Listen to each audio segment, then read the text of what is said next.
Кутмандуу күн. Саламатсыңарбы окуучулар? Бүгүн кайрадан онлайн сабагыбызды баштайбыз. Бүгүн мекен таануу сабагын өтөбүз. Мекен таануу сабагынан темабыз жаратылыштын кубаты. Алдыбызга китептерибизди, тетрадтарыбызды жана ручкаларыбызды камдап отурайлы. Алгач силер менен суроо берип, ой бөлүшүп көрсөм, Биринчи суроо: байыркы кыргыздар жерди кандай элестетишкен? Экинчи: эмне үчүн алар жерди зор бука көтөрүп турат деп ойлошкон? Үчүнчү: жер титирөө жөнүндө эмне билесиңер? Төртүнчү: тоодон бир жыгач кыйсаң, өрөөндөгү жериңди жоготосуң дегендин маанисин түшүндүргүлө. Балдар, ойлонуп көргүлөчү, бул суроолорго жооп бере алабызбы? Кайсы суроолор жөнүндө силердин маалыматыңар бар? 4 суроо боюнча ойлонуп көргүлө. Бул теманы окугандан кийин кайрадан оюду бышыктайлы. Анда 29 бетти ачып, колуңарды коюп карап тургула. Биздин байыркы ата-бабалар жер зор буканын алты мүйүзүндө орношкон деп ойлошкон. Бука дем алганда мурундарынан буу чыгат. Ал буу жердин катмарларынан өтүп, анан жердин буусу болуп тышка чыгат дешкен. Уламыштар менен болмуштарда жер титирөөлөр, жердин жаракалары, жерди көтөрүп турган бука бир мүйүзүнөн бир мүйүзүнө которгондо болуучу кубулуш катары айтылган. Биз азыр жер титирөөлөрдү табияттын эң катаал кырсык экендигин билебиз. Ал кырсыктар күтүлбөгөн жерден болуп, көп нерселерди кыйратып, адамдарды өлүмгө кириктер кылат. Жер титирөөлөрдүн кубатын бал менен ченишет. 9-12 балга жеткен жер титирөө шаарларды заматта таш талканын чыгарып салат.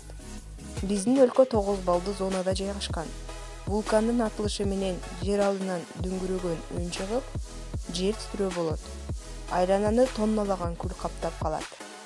Вулкандардын атылышы менен жер титирөө цунамини алып келет. Цунами бул өтө чоң толкундар. Деңиздеги бөлөк коогалаңдардан ашып түшүп, адамдарды өлүмгө дуушар кылган коркунучтуу көрүнүш. Жамгыр нөшөрлөп жааганда тоолуу жерлерде сел жүрөт. Сел таш, чопу аралаш аңтарылып аккан каралжын суу. Сел туш келгендерин талкалап кетет. Тоо этектерин селден сакташ үчүн бак-дарактарды, бадалдарды отургузушат. Жер көчүү бул жер катмарынын бир бөлүгү үзүлүп, төмөнгө кулап түшүү окуясы. Жер көчүү табигый шарттарда же адам баласынын катышуусу аркылуу болуучу көрүнүш. Кар көчкү бийик тоолордогу кардын төмөнкөздөй жылып кетүүсүнөн жаралат. Анын ылдамдыгы өтө тез болгондуктан таштарды, бактарды, үйлөрдү кошо алып кетип, туш келген нерселердин баардыгын талкалайт. Кар көчкү күндүн тез жылып кетүүсүнөн, кар жаашынан, шамалдан, катуу чыккан үндөн башталышы мүмкүн.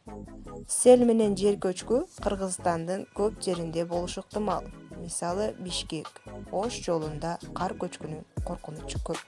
Балдар, силер эстеп калгыла, жер титирөө, селдер, кар көчкүлөр, жер көчкүлөр табияттын кырсыктары. Адамга баш ийбеген мындай көрүнүштөр табигый кырсыктар деп аталат. Биздин өлкө 9 балдуу жер титирөө зонасында жайгашкан. Бул нерселерди эсиңерден чыгарбай, эсиңерге туюп алгыла. Жердеги ушул табигый кырсыктар боюнча маалыматтарды алдыңар, түшүндүңөрбү? Анда азаматсыңар. Астында берилген 4 суроого жооп беребиз. Бул силерге үйгө тапшырма болсун. Саламатта калгыла, балдар.